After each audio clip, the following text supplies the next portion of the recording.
Howdy, welcome to Bannerlord. Well, not Bannerlord like you're probably used to. This is Bannerlord the Old Realms, and these aren't your average soldiers you see in this army. No. This is my army of the Undead. That's right, utilizing the Old Realms overhaul mod, I've transformed myself into an edgelord, violated the Geneva Convention more times than I can count, and conquered my enemies using off-brand White Walkers. This is the story of Humongous, distant cousin of fabled hero Among Us. Maybe you've heard of him? So how did we get here? Well, let me take you back to the beginning. It all starts with creating a character. There's 4 kingdoms to choose from: the Empire of Men, comprised of people who roll with human fighters when they play D&D, Britannia, who are kinda similar to the Empire, only they're blue. Looking back, I'm pretty sure these are like the paladins and healers and all that, but still pretty cool. Next up, you have the Vampires. If you regularly shopped at Hot Topic, this is for you. But if you fancy yourself the edgiest of lords, much like myself, you'll find the Musalon Kingdom fits your tastes a bit better. There's cults, demon things, and necromancers, not to be confused with necrophiliacs. We're not Jeffrey Dahmer. We just like making culturally insensitive jokes sometimes and wearing the color black. I chose this harrowing image of Bruce Jenner as my banner so that we never forget what we're fighting for. Now I have no idea what the world is called, but it's fucking massive. Like, check this out real quick.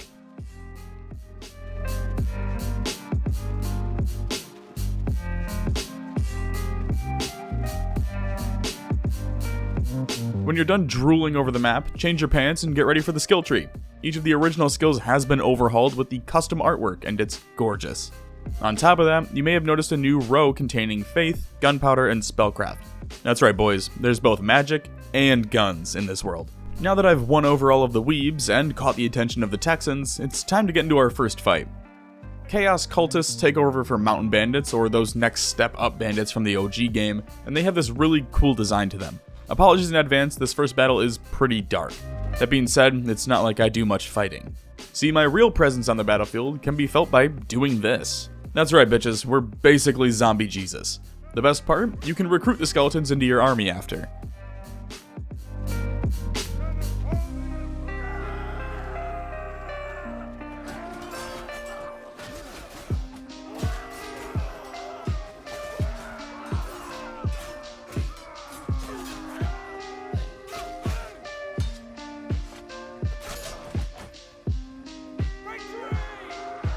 They may start as weak, frail skeletons, but they can be upgraded into absolute behemoths if they manage to survive long enough. Check some of these guys out.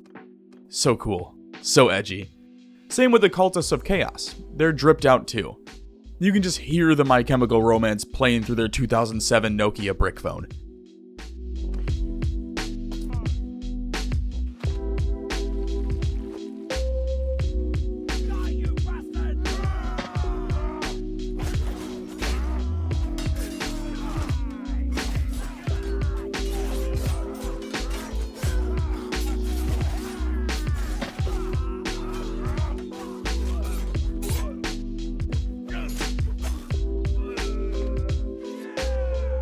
While traveling, you often get these random encounters that pop up in storybook format as well. In this instance, a random stranger wanted to duel me, which Human of House Gus rejected. After reaching the nearest city, I sold my loot and purchased a scythe to make myself appear just a bit more edgy. It seems that even when I simulate battles, I'm able to raise some of the dead to join my ranks afterwards, having them slowly replace the peasants I'd recruited at the start. That being said, I gain way more renown if I participate in these fights, even if they are only against cultists.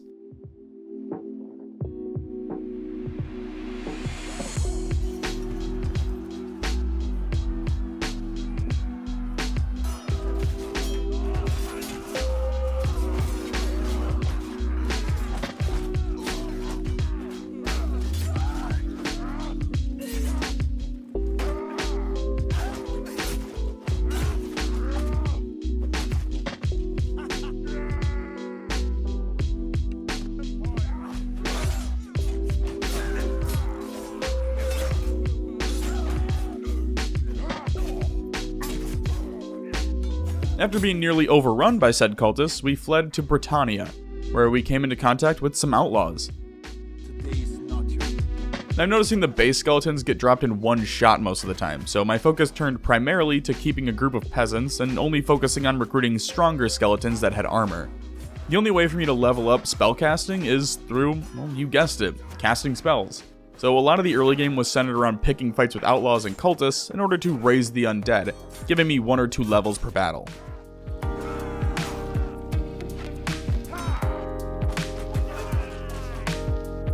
Basically, I'd go into a fight, move my troops as far away as possible, and then spam the cooldown on my necromancy spell.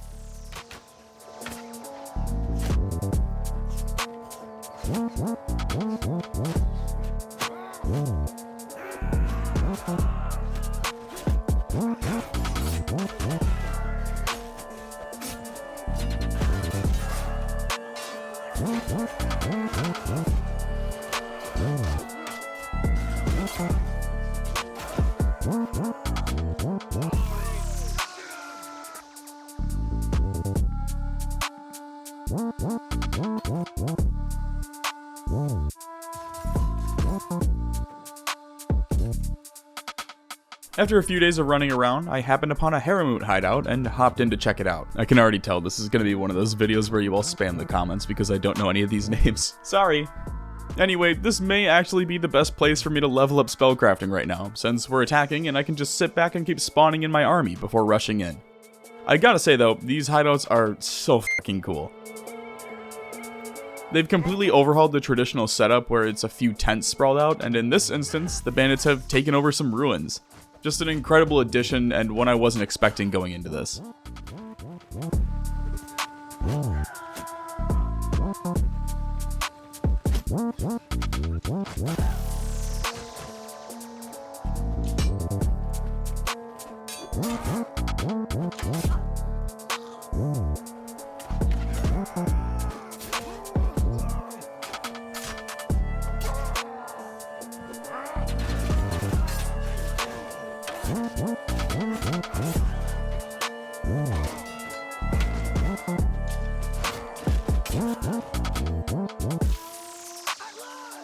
Now that I've got a few stronger bones in my ranks, I headed back to my homeland near Castle Mucilin.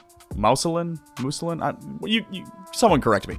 I purchased a legendary scythe anyway and joined a tournament. I've been avoiding tournaments in recent playthroughs, but after seeing the hideout changes, I just had to see what the tournaments were like.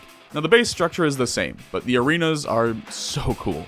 There's a ton of unique ones with each city, but Castle Mucilin has like a joust pit, and it's all just 1v1s. Human of House Gus' first fight of the tournament was against a spirit host. That's right, there's literal ghosts in this game that you can fight. Now if you don't knock your enemy off their horse, it cycles back to the beginning, so you don't just devolve right away.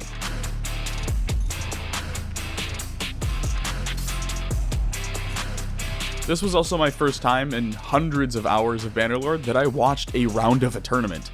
Yves the Fallen Knight is a companion with all 250 or above stats.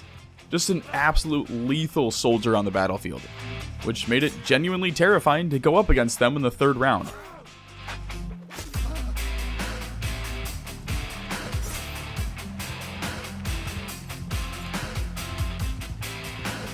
Huh. I guess that's why they're called the Fallen Knight. It seems the tournaments are pretty balanced here as well, since I only received 3 Renown for winning the entire thing, compared to the 6 or so that I was getting from fighting cultists. Speaking of cultists, I found a Scientology hideout in the distance, so I began fighting my way over to that. Another fool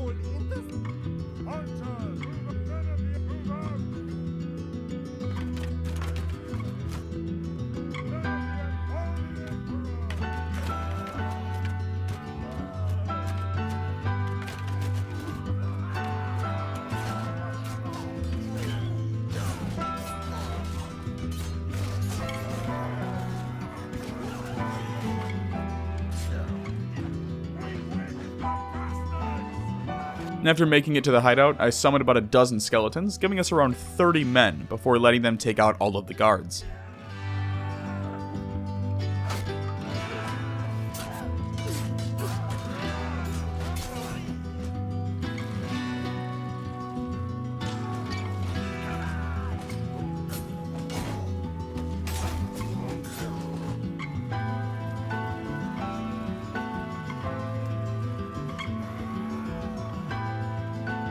When it came time for the final engagement, I declined the duel, which I thought was pretty smart. In reality, we were greatly outnumbered and it just led to everyone being slaughtered.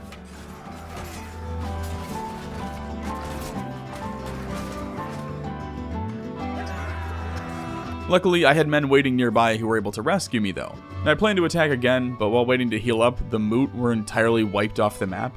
And what exactly is the Moot? No f***ing clue.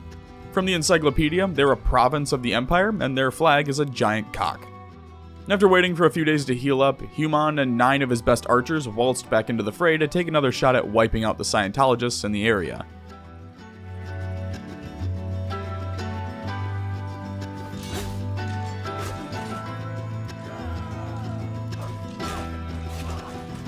This time, there were only 3 remaining cultists, so I declined the 1v1 again, allowing my skeletons to tear down Tom Cruise and his butt buddies, before resurrecting them and adding them to my party. One thing I'm trying to put a greater focus on is companions. Since I'm putting so much focus into spellcrafting, I'm looking to fill out my areas of need. Specifically, a doctor, someone with high steward, an engineer, or someone high in tactics or leadership. Any of those will help me narrow down what I should focus on outside of spellcrafting. While on the road, Human came across a wandering merchant and just check out some of this gear. The artwork and style of some of these is just incredible. I can't afford any of this now, but hopefully we'll find another merchant in a few years. I did go ahead and purchase this fancy woman's hat for the magic buffs, so I guess you can add the crossdresser to my many titles now. Anyway, I found Gilbert hanging out at the tavern. He's got pretty high leadership, but costs 15k to recruit, so I'll need to earn some more cash and come back. In other words, it's back to fighting cultists and outlaws.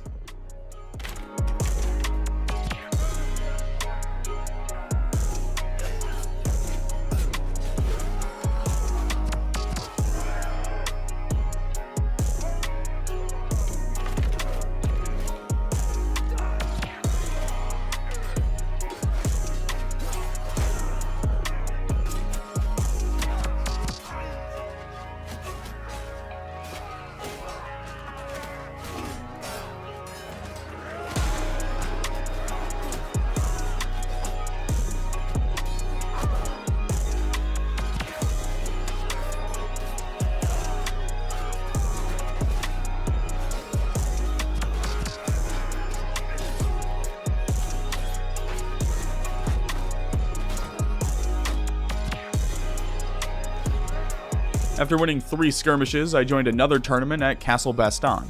It's the same jousting setup, but it's winter now, so there's snow. They may not give out a ton of cash, but I do enjoy the fact that I'm pretty decent at this whole charging and stabbing thing.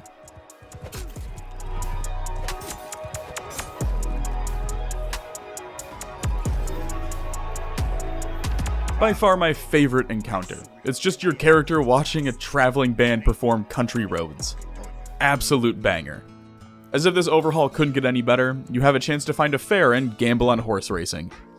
God, I love this so much. Honestly, I don't know how I'll ever go back to normal Bannerlord after this.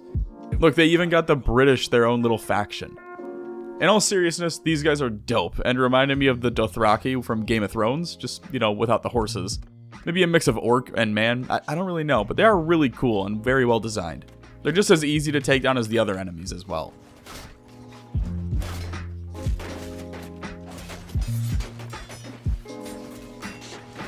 Hell, I was even able to distract their archers by doing the YMCA.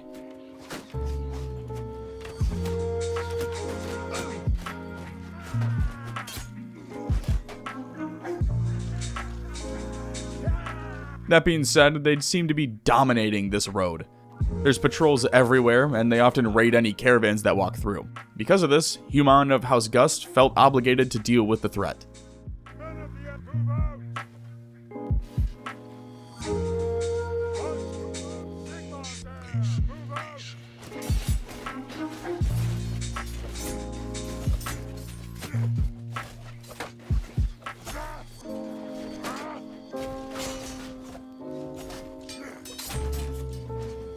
With the Unger defeated, I think that's how you say it, we're officially in Gryffindor territory now. They do seem to have more companions other than just knights, which was really cool. And after selling my loot, I went ahead and purchased some boots that gave another 10% boost to my magic. If it stacks with my helmet, that should give me 20% magic resistance and 20% increased damage.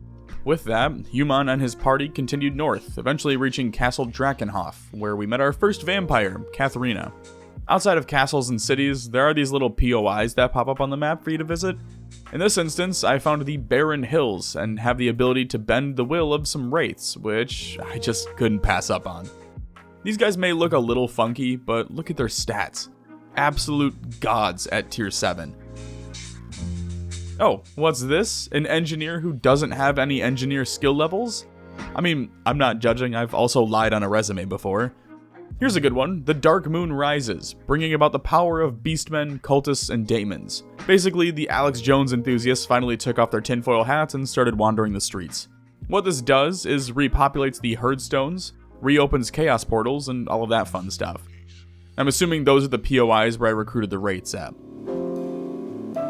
Now this is exactly what I was looking for. Priestess Miranda. Her sole skill is medicine. She's the most expensive woman that Human of House Gus has ever paid for, but well worth the 10k. Alright, scoured the Reddit forums in search of answers, and it sounds like there's sorcerers and engineers and magisters in towns that sell books to level up skills. This is the way to level faith in gunpowder so I can start using buffs and guns. This made me think of the engineer at that tavern a while back, so I doubled back to the city to see what I could find. Now, this is really dope. As it turns out, there's different types of magisters, so this guy specializes in minor magic, but there's fire, light, heavens, life, and beasts. It's only minor magic, but I still spent 5k learning the magic bolt spell, and I'm beyond excited to try it out. He also sells scrolls, which are a bit more expensive, but provide XP buffs. Again, that'll be super useful for when I want to learn something like guns. Over in the city of Nuln, I found a master engineer, but he told me to leave his site, so I assumed I needed to find someone without the title master to talk to. While continuing my journey to become a red, white, and blue-blooded patriot, we were attacked by chaos raiders. We're outnumbered at the start, but I've got the power of God and anime on my side, so I chose to fight anyway. There's no denying that they've got the numbers and power advantage, though. Hell, they've got like 20 cavalrymen as well, so fighting them in the open field would just be suicide. But if we could maybe get them to engage us on this bridge, we might have a chance. Really even the lines of engagement. They won't be able to move much because of their horses, meaning I could spawn in skeletons behind them and trap them from both ends. The cavalry should make it to us well before their infantry too, so if we can push this as 2 separate fights, we may actually be able to win here.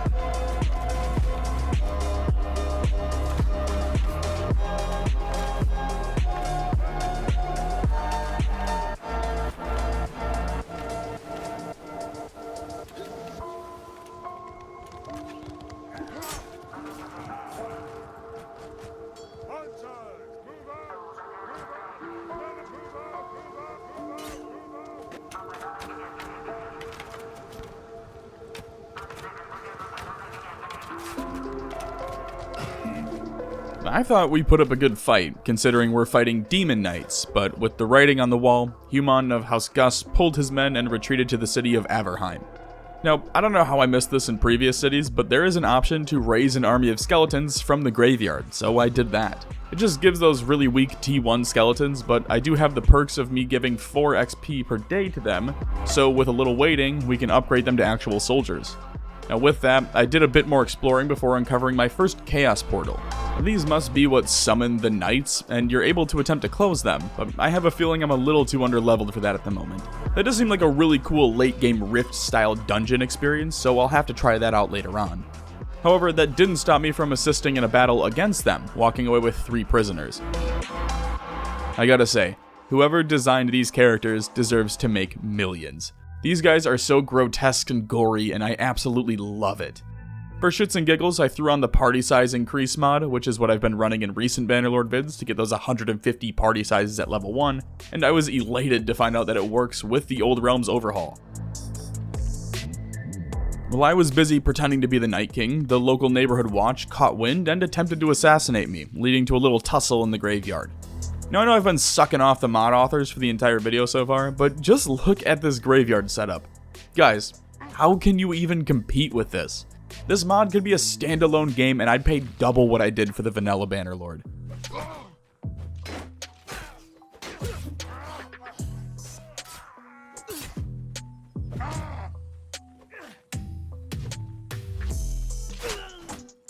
After winning the scuffle, we were subsequently kicked out of the city and forced out onto the road again. Since I'm clan tier 1, I decided to head back across the map in an attempt to join up with factions in the south. I figure I'll start as a mercenary, and hopefully we'll get to participate in some sieges before becoming a vassal and owning some land. That being said, I still made an effort to stop in at some cities and raise the dead, but this was often met with resistance.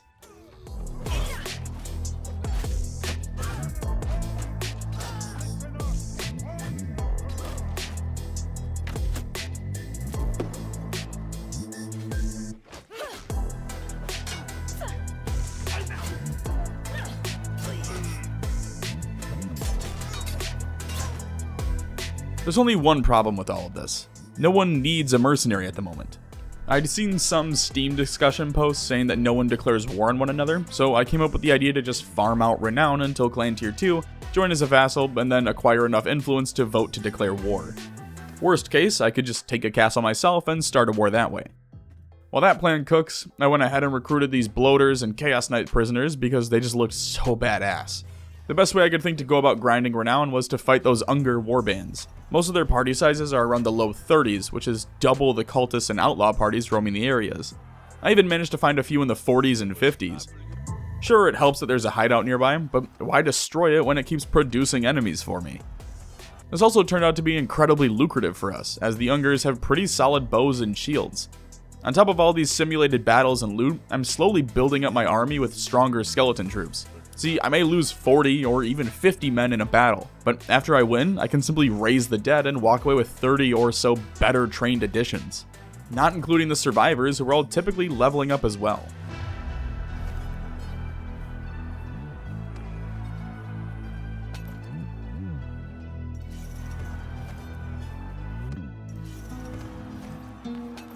It took like half a summer, but I'm now almost 10% of the way to becoming a millionaire. Have a pretty decent army of the undead, and can now become a vassal. Along the way to finding a suitable kingdom, I stopped back in Nuln where I significantly upgraded my gear.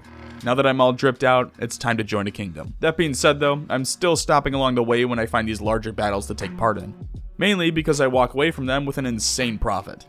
I also stopped in Talabheim, I think that's how you say it, where I took the Chicago approach of buying a black market pistol and some ammo. I can't use it yet, but I'm hoping to find an engineer I can purchase some scrolls off of and learn how to shoot this thing. Well, as it turns out, you don't even need to seek out a king. They'll come to me. Count Ulbricht wants Human to become a vassal for him, so I began tracking him and set off to become royalty. Along the way, I was stopped by another traveling merchant where I purchased a staff. Now that I'm off-brand Gandalf, surely no one will turn me away. After tracking down and meeting with Ulbricht, he offered me a selection of around 260 men, and some of these guys were just too good to pass up on. Sure, the undead don't go on the payroll, but these cav are like tier 8 plus. Some have rifles, some are charge cav, some have pistols that were just too good not to take. Yep, I'm gonna be real, I don't see a way we lose a single battle going forward. Oh, and there's fucking grenade launchers.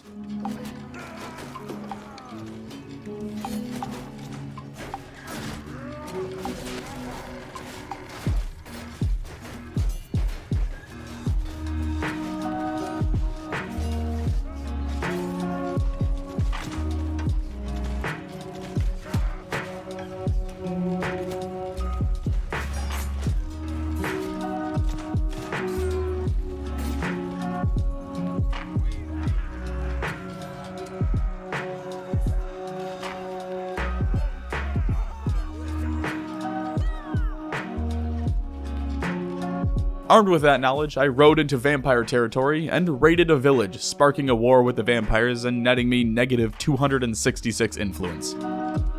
Okay, in hindsight, probably not the best idea. I don't think I've ever seen an army that big in Bannerlord. It's gotta be damn near 7,000 men in total. Seeing their sheer size, I fled to another city with a name I'm not even going to attempt to pronounce.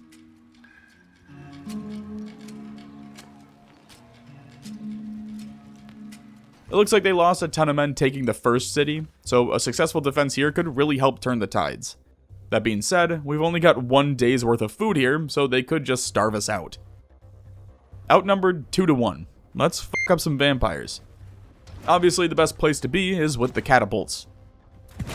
Unless they've got rogue sorcerers summoning lightning and shit. Even with that, I managed to do some decent damage and even land a few magic bolt blasts.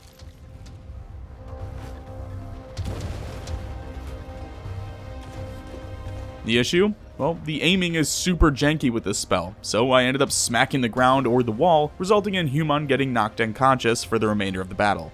That really blew dicks because there's a couple shots lined up where it just nicked the floor when it could have resulted in 50 plus kills multiple times. Luckily for us though, we come with our own sorcerers, and when they're spent, we can still rely on our grenade launchers to conjure walls of green text. Honestly, thank God we took out the siege towers. If we can just hold the gate, this should be an easy victory. I mean, we've already killed almost 1,000 men.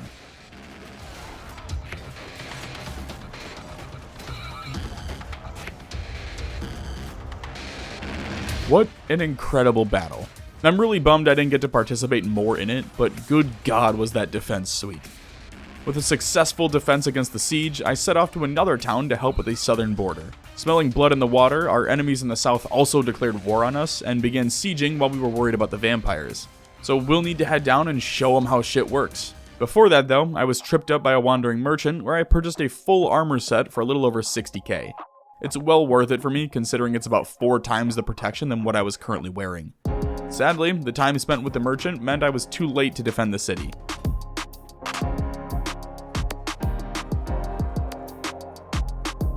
When I went north to assist in a siege, I found myself sandwiched between 2 armies, both from their respective kingdoms. At this point, I made the choice to ditch 800 grain that I'd earned from the successful siege defense, and once again retreated back to the same city. The vampire armies reached us before the humans, which I suppose is a blessing and a curse. Regardless, I've got a chance to redeem myself here. And this is why you build catapults.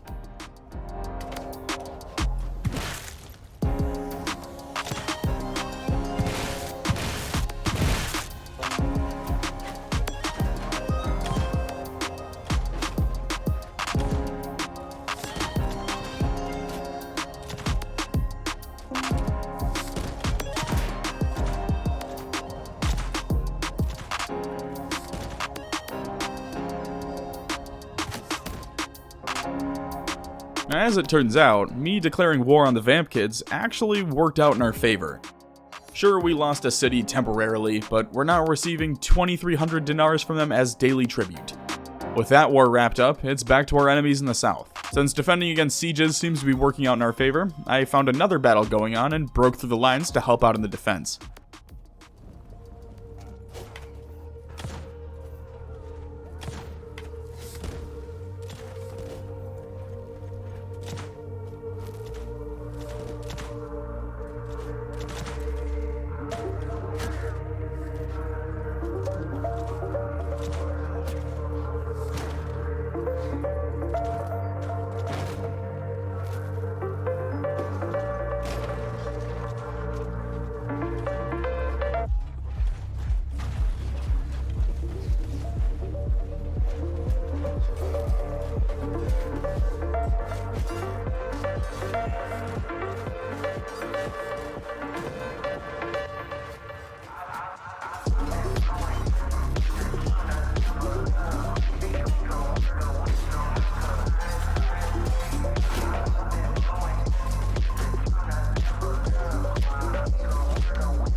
I'm really not sure how we lost this one.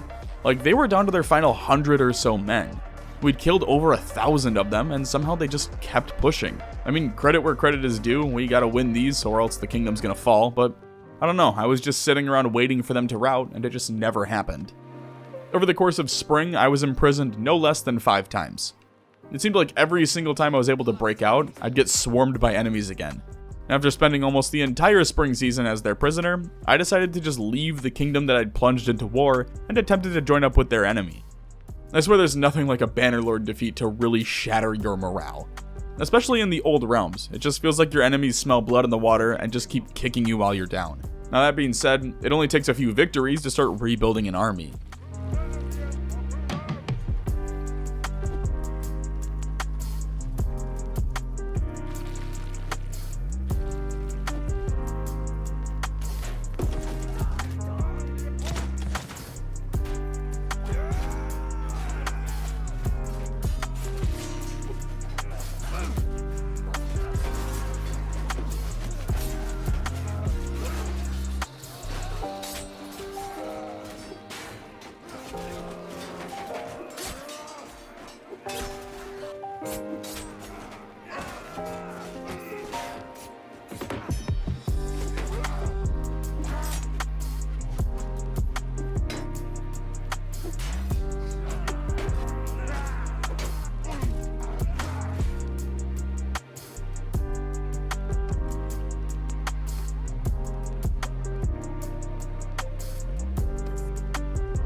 It may have taken almost 2 months for my original siege loss, but on the 20th day of summer, 2504, I entered into the kingdom of Wissenland as a vassal. Since we're not currently at war with anyone, I tasked myself with clearing out the bandit and Unger camps that had been thriving in the lands for years. I don't know what's crazier, the fact that this many camps can fit within such a small vicinity of each other, or that there's this many camps to begin with. It's ridiculous.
While Human of House Gus focused on raiding cultist camps, his starter faction, the Musulons, were destroyed. A sad day, but one that almost seemed inevitable looking back.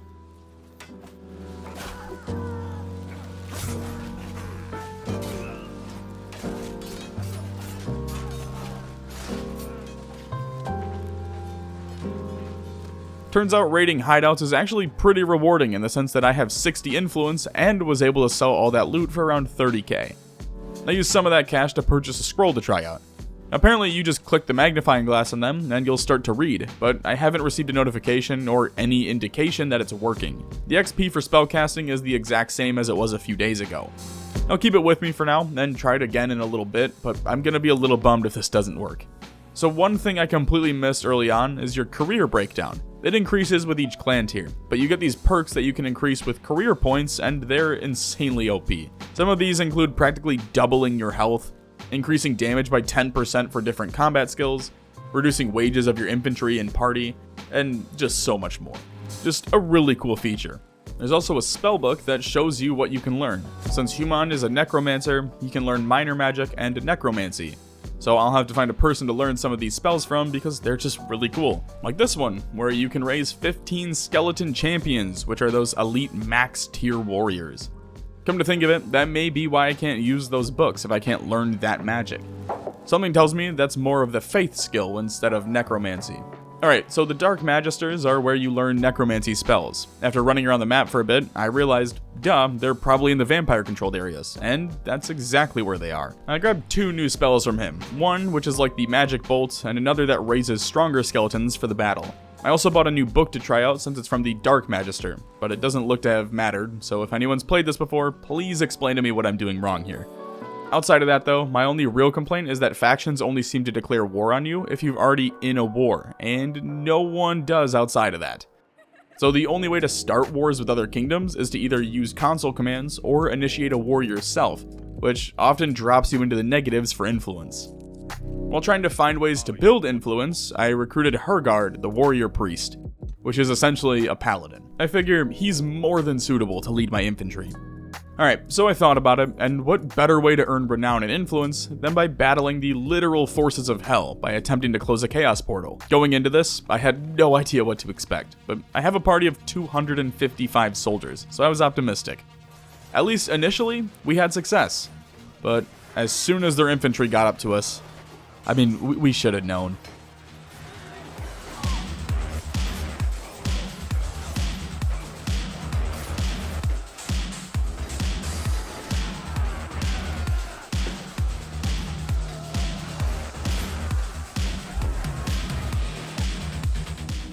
That being said, we did do pretty well against the Chaos Raider parties in the area.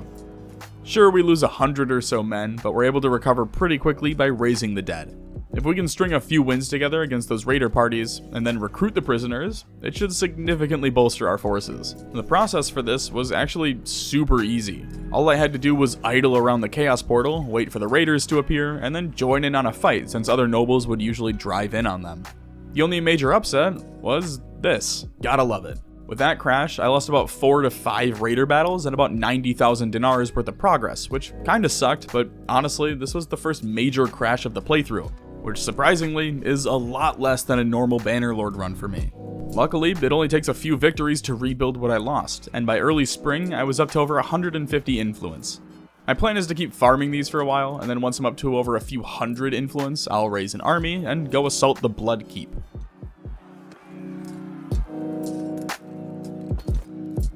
After whomping another raider party, I walked away with a Chaos Lance, which I thought was super cool. Like, I'd seen melee weapons do magical damage, but never a lance. It's gotta look so badass leading an army of undead with a Chaos Lance. I'll have to try that one day. With 437 influence, I can declare war and raise a small army. Or I could raise an army of about 3,000 men and ask for forgiveness later. The only holdup with that is that Bloodkeep has a defensive force of around 3,000 men. So I'll need much more than that if I'm gonna take the keep, which means more grinding.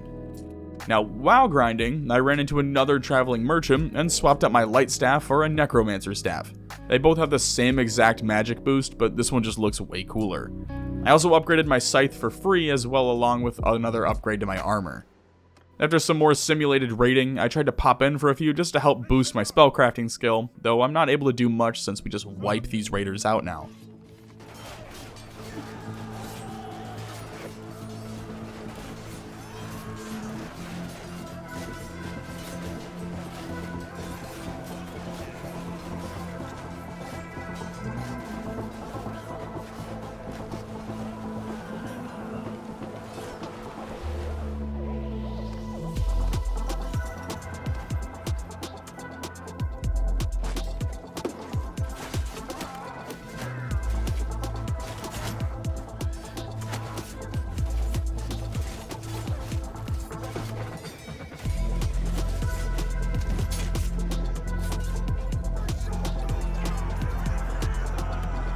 After clearing another Unger party, I hit spellcrafting 126, which unlocked Master Craft spells. So, I sought out the Dark Magister in the north again. While on my way up there, I came across another traveling merchant and purchased Empire General Armor, completing the drippest of drip the world has ever seen. After reaching the Dark Magister, I spent 50k on 2 master level spells, allowing me to do insane damage with one, while finally being able to summon the 15 skeleton champions with the other. These are quite expensive though, so I'll need to level up my spellcrafting more to conserve my winds of magic, which is just basically mana. Here's what the spells look like in action.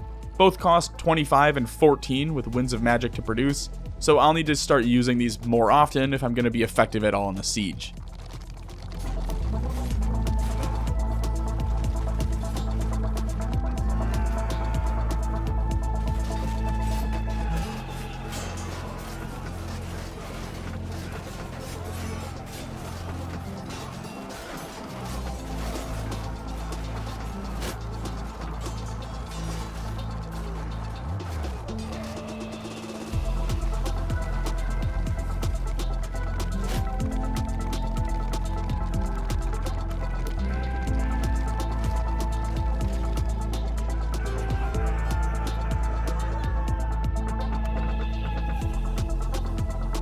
Since my troops are too powerful for me to farm with, I started hitting up Outlaws and keeping my soldiers way back so I could burn through all my spells first, before sending them in to finish the rest.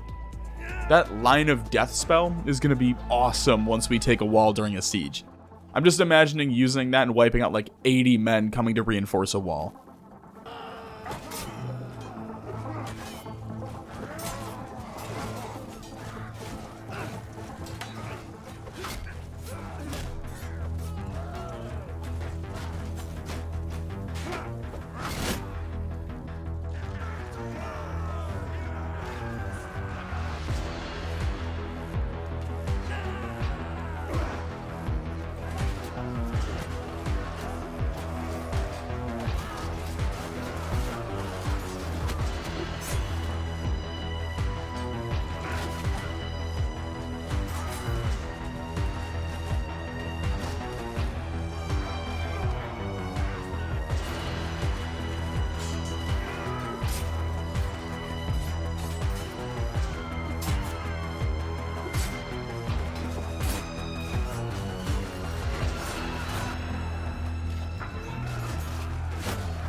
Outside of my normal grinding, I managed to boost my gunpowder skill by picking up guns during battles, so I was able to purchase a pistol and could actually use it in combat.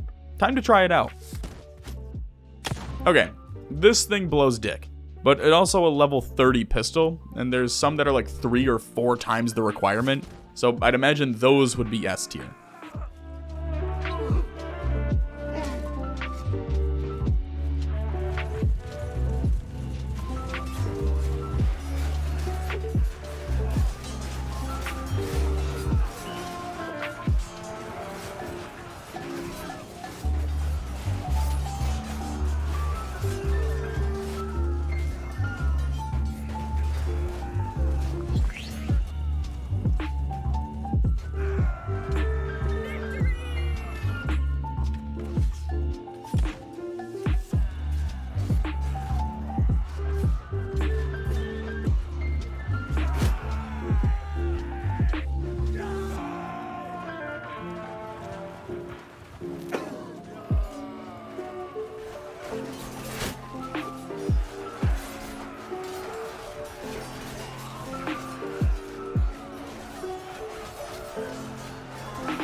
Well, it's taken about a year, but I've managed to get up to over 1,000 influence.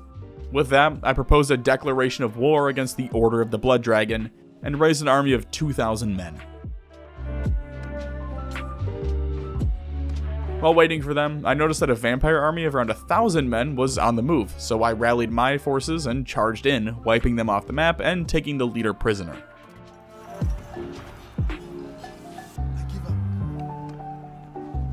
I then called in for an additional 600 men or so, and began the siege. I prioritized building siege equipment since I didn't want to completely destroy the place. That being said, this was easily the biggest siege assault I've ever taken part in a Bannerlord game. After taking down their catapults and building all of our siege equipment, I assigned generals to all of their parties and began the battle for Blood Keep.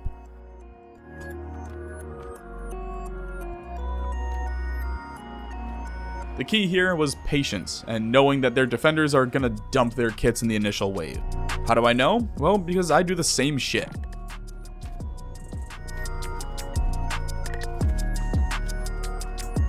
My plan was to rely on my musket for now, and not use any magic until I'd taken the wall.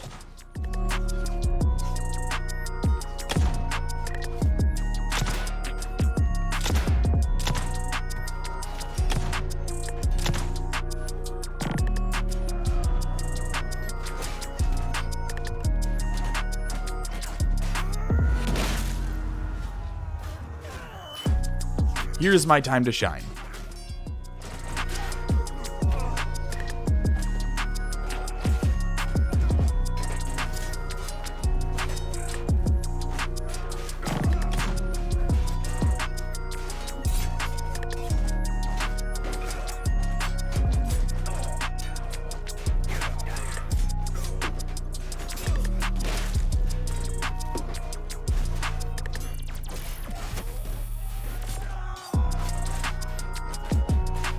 After several minutes of battle, I pulled my forces back to recuperate. I realized this was incredibly selfish of me, but the truth was, I just wanted to recharge my magic so I could keep fighting. On to round 2. By this point, we'd destroyed both walls, so all we really needed to do was meet them in the openings. Shit, we may be able to win this just off our trebuchets. I was able to land one massive shot on the enemy before they bum rushed me, knocking Human unconscious. Alright, it's now or never. I spent several days healing up, at the cost of my army cohesion, leaving me without enough influence to keep the group together. No matter what, we need to finish this once and for all. Initially off to a very slow start, I realized that we had 100 men just sitting back by the trebuchets, so I led them on a charge directly up the bridge to the castle gate, since, well, it appeared unguarded. After breaking through, I led them down to a clearing where I could drop rocks on the enemies below us. Originally, this was supposed to serve as more of a distraction since it pulled the enemy troops over to us and allowed the men to push through one of the wall openings. But we ended up holding our own way longer than I anticipated.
When the time did finally come to run, I barely escaped the castle before looping all the way back around to the overlook. I'm out of magic, practically dead, but I've still got some bullets, so let's see what we can do here.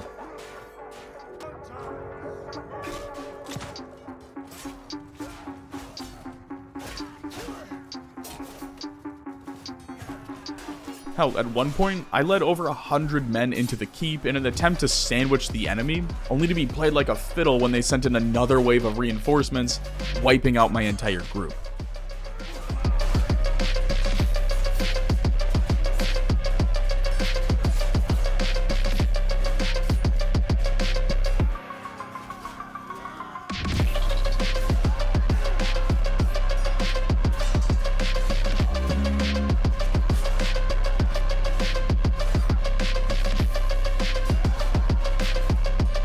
While trying to retreat back to my own lines, I'd managed to get myself stuck in such a way that I couldn't die.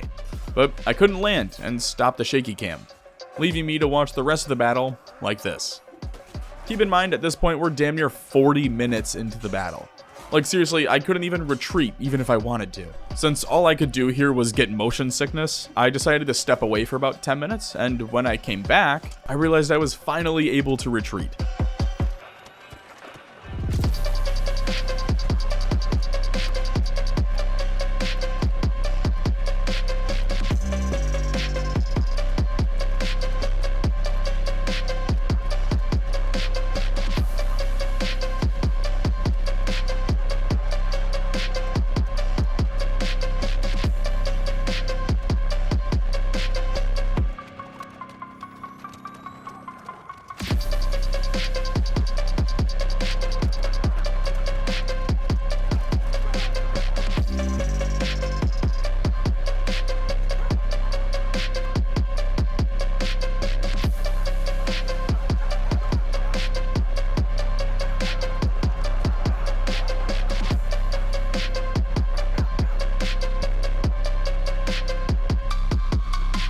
Sadly, we don't have time for a fourth assault with me since my army will disband before Human is able to fight. So I sent in the troops without me, resulting in a final victory. With that, Sylvania has fallen, and Human of House Gus now retains full control of Bloodkeep. Thank you all so much for watching. I cannot recommend Old Realms enough, it's just been an absolute joy to play. I honestly don't know how I'll ever go back to normal Bannerlord again after this. And even after spending 5 years messing around as a necromancer, there's still so much content to get my hands on. We only just started learning firearms, there's still 4 or 5 more types of magic to learn. I didn't even get to close a portal yet. Just so much to try out, and honestly, it's something I'm diving right back into once I finish getting all this footage ready. Until next time, I appreciate you all, stay safe, and thanks for stopping by.